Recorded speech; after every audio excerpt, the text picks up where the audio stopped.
எல்லாருக்கும் வணக்கம். உங்களுக்காக சொல்லிட்டு இருக்க என்னுடைய பெயர் இந்து. எல்லாரும் நல்ல உடல் நலத்துடனும் மனமகிழ்ச்சியுடனும் இருக்கணும். வாங்க, நாம இன்னைக்கு சிந்தனை பெட்டகத்துல நடுங்கும் நகரம் கதையினுடைய 4வது பாகத்தை பார்க்கலாம். அந்த இடத்துல பஸ்ஸை விட்டு இறங்குறான் பிரபாகரன் இறங்கின உடனே அந்த இடத்த சுத்தி முத்தியும் பாக்குறான். எல்லா பக்கத்துலயும் சின்ன சின்னதா கடை வீடுன்னு இருக்கு.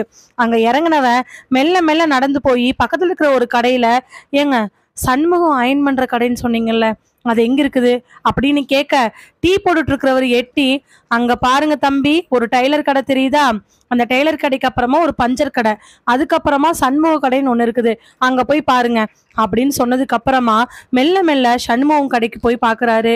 அங்க நல்லா அயன் பண்றதுக்கு 2 பேரு நீட்டா விரிச்சு போட்டு அயன் பண்ண ஸ்டார்ட் பண்ண போறாங்க. சுத்தி மறுபடியும் இடத்தையெல்லாம் பார்த்துட்டு சண்முகம் கடைக்கு முன்னாடி போய் நிக்க, வந்து நின்ன பிரபாகரனை பார்த்த சண்முகம், தம்பி வாங்க தம்பி, என்ன விஷயம் அப்படின்னு சொல்லி கேக்குறாரு. அதுக்கு பிரபாகரன், ஐயா உங்க பேரு தான் சண்முகங்களா? ஆமா, என் பேரு தான் சண்முகம். ஐயா இல்லைங்க ஐயா, எங்க அக்கா பேரு வனிதா, என் அக்கா பொண்ணு பேரு கீதா, 2 பேர் திருநெல்வேலியிலிருந்து வந்தாங்க. கிட்டத்தட்ட ஒரு 10 நாளைக்கு முன்னாடி இருக்கும். வந்த 2 பேரும் இந்த இடத்துல சண்முகம் துணி அயன் பண்ற கடைக்கு நேக்கா ஒரு வீடு இருக்கு, அந்த வீட்டில் தான் தங்க போறாங்கன்னு சொன்னாங்க. தம்பி என்ன சொல்றீங்க? இந்த கடைக்கு நேரா வீடா? யார் சொல்லி அனுப்புனாங்க? ஐயா எனக்கு விஷயம் எதுவும் தெரியலிங்க. அக்கா ஊர்ல கூட பழகுற ஒரே ஒரு அக்காட்ட மட்டும் விசிட் சொல்லிட்டு வந்தாங்க. இங்கிருந்து கொஞ்ச தூரத்துல ஒரு கவர்மெண்ட் ஸ்கூல் இருக்குதுங்களா, அந்த ஸ்கூல்ல சத்துணவு ஆயா போஸ்ட்டுக்காக எங்க அக்காவுக்கு டிரான்ஸ்ஃபர் கிடைச்சிருந்துச்சு. அந்த டிரான்ஸ்ஃபர் வந்தப்போ அக்கா புள்ளைய இங்க கூட்டிட்டு வந்துட்டாங்க.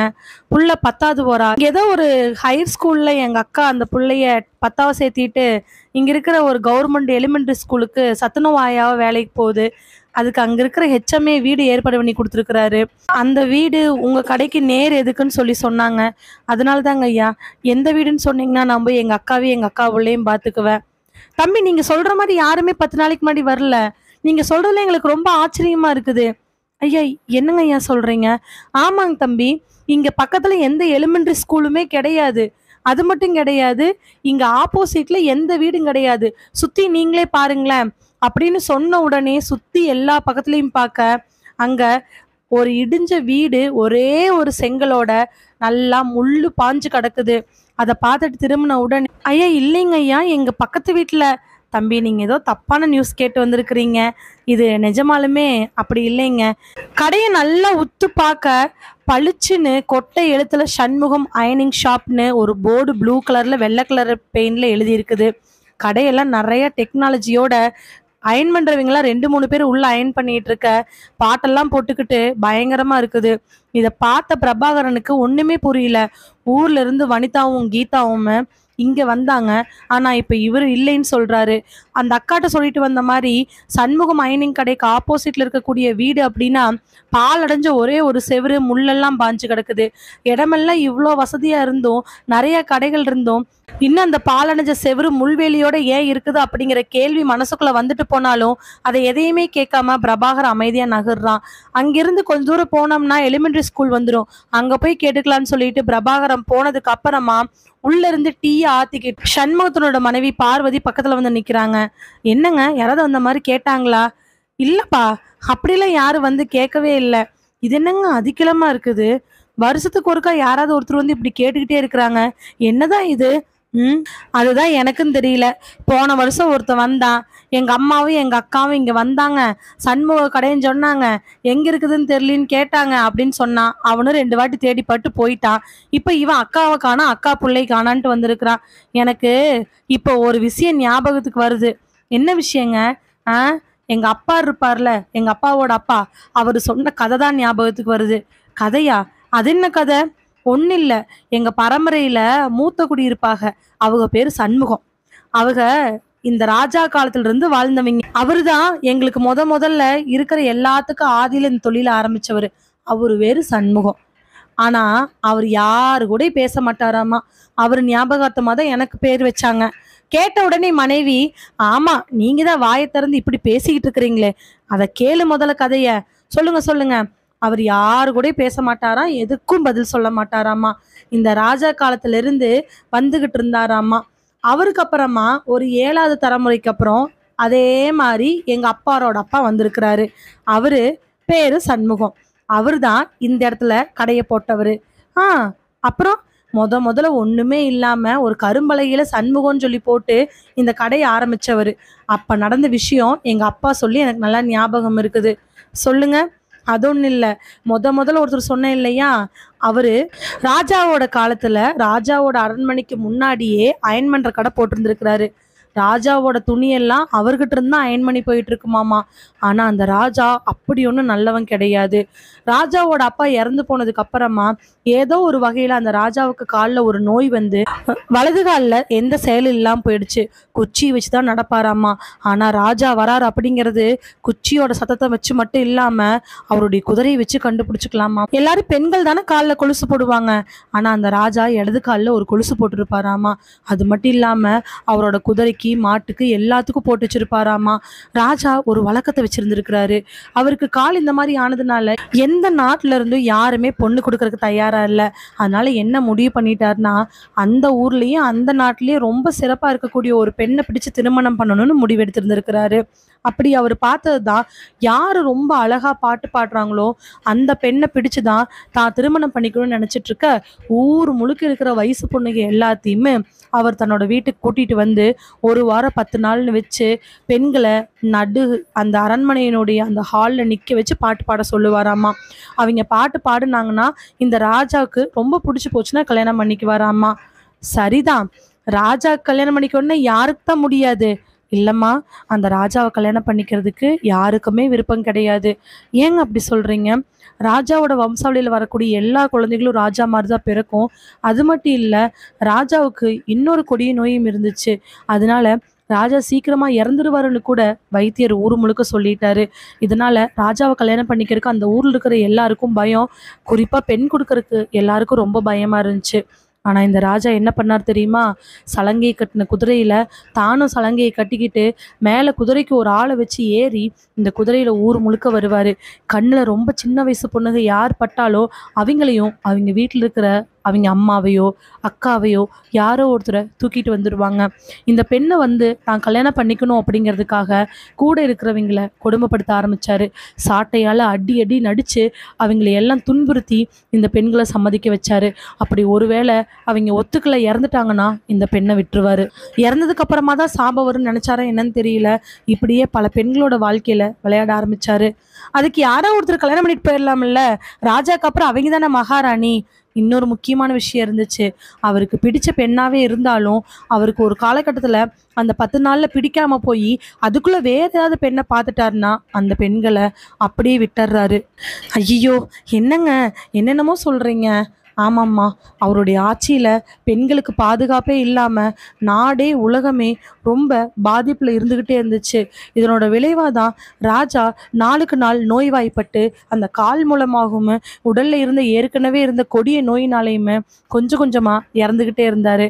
அப்படி அவர் இறக்குற சமயத்துல கூட திருமணத்துக்கு பெண் பார்த்துக்கிட்டு தான் இருந்தாரு. அப்புறம் ராஜா அப்போ அங்க இருக்கிறவங்களெல்லாம் கூப்பிட்டு, நானா சாகக்கூடாது, என்னை நீங்களா இங்கேயே ஜீவ சமாதி அடைய வச்சிருங்கன்னு சொல்லி கேட்டிருக்கிறாரு. அதுக்கு ஊர்ல இருக்கிறவங்க எல்லாரும் பெரிய பெரிய பூசாரிகளை வர சொல்லி அவங்களுடைய அரண்மனையில ஹால்லையே அவரை ஜீவ சமாதி அடைய வச்சுட்டாங்க.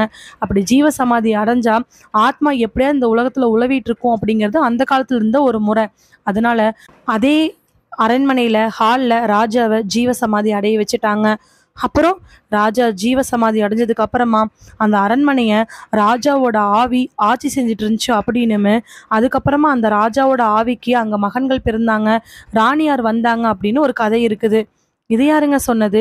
நான் தான் சொன்னேன்லே, முதல்ல சண்முகம் இருந்தாரே எங்க பாட்டனோட பாட்டன், அவரு வழி வழியா இந்த கதையை சொல்லிட்டு வந்திருக்கிறாரு. அதுக்கப்புறமா ராஜாவோட ஆட்சி போக அப்படி போக இப்படி போகன்னு அரண்மனை ஒண்ணுமே இல்லாம போயிருந்திருக்குது. அரண்மனை ஒண்ணுமே இல்லை அப்படின்னாலும் அந்த இடத்தையெல்லாம் இடிச்சு மக்கள் எல்லாம் வர ஆரம்பிச்சதுக்கு அப்புறமா அங்க ஒரு வீட்டை கட்டியிருக்கிறாங்க. அந்த வீட்டை கட்டின சமயத்துல தான் அந்த வீட்டுக்கு அப்படியே ஆப்போசிட்ல எங்க பாட்டன், அதாவது எங்க அப்பாவோட பாட்டன் இருப்பார் இல்லையா, அவரு அந்த இடத்துல கடையை போட்டிருக்காரு. அந்த கடை தான் நம்ம கடை. அப்போ அந்த ராஜாவோட சமாதி அப்படின்னு சொன்ன உடனே டக்குன்னு சண்முகம் ஆப்போசிட்ல இருக்கக்கூடிய அந்த இடிஞ்சு போன பாலடைஞ்ச இடத்த காட்ட, அதை பார்த்து அவங்க மனைவி, அதுவா? ஆமா, இதுல ஒரு வீடு இருந்துச்சுமே. அந்த வீட்ல எங்க பாட்ட இந்த இடத்துல கடை போட்டிருக்கிறப்போ ஒரு பொண்ணும் அவங்க அம்மாவும் வந்ததாகவும், அவங்க ஸ்கூல்ல வேலை செய்கிறவங்களாகவும், இந்த வீட்டில் தங்கினதாகவும், ஒரு நாள் நைட்டு அந்த பொண்ணு அலறி அடிச்சுக்கிட்டு வந்து எனக்கு பயமா இருக்கு காப்பாத்துங்க அப்படின்னு கேட்டதாகவும், எங்க பாட்டன் போய் முதல்ல பார்த்ததுக்கு வீட்டுக்குள்ள போன உடனே அந்த பொண்ணும் அந்த அம்மாவும் ஒண்ணுமே நடக்காத மாதிரி வீட்டை விட்டு வெளில போங்கன்னு சொல்லியிருந்திருக்கிறாங்க. அதனால அதுக்கப்புறம் எங்க பாட்டை எப்பவுமே அவங்க கூப்பிட்டாங்கன்னா போனது கிடையாது.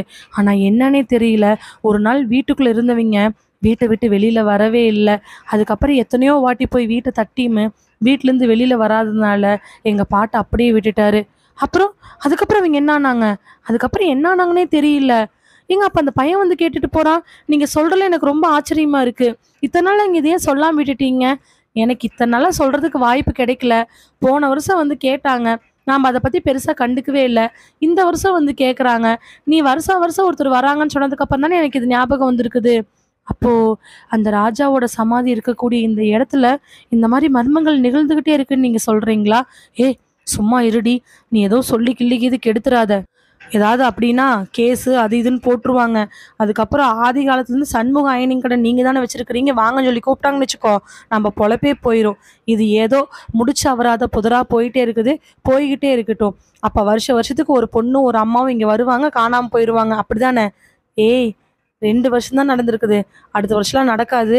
எதுவும் நீ கவலைப்படாம இரு. 2 பேரும் பேசிட்டு இருக்கும் பொழுதே பிரபாகர வேக வேகமா அந்த கடைக்கு வந்து மூஞ்சியெல்லாம் பரபரப்பா இருக்க நிக்கிறாரு. என்னப்பா என்னாச்சு? ஏங்க இங்க எந்த எலிமெண்டரி ஸ்கூலுமே இல்லைங்க. அதைத்தானே தம்பி நானே சொன்னேன். இங்க எந்த எலிமெண்டரி ஸ்கூலுமே இல்லை தம்பி. இல்லைங்க, எங்க அக்காவும் எங்க அக்கா பிள்ளையும் இங்கே தாங்க வந்தாங்க, எனக்கு நல்லா தெரியுங்க, எங்க பக்கத்து வீட்டை சொல்லிட்டு வந்திருக்கிறாங்க. தம்பி நீங்க சொல்றது எதுவுமே நம்ப முடியல. நீங்க நினைக்கிற மாதிரி இங்க வீடும் இல்லை, எலிமெண்டரி ஸ்கூலும் இல்லை.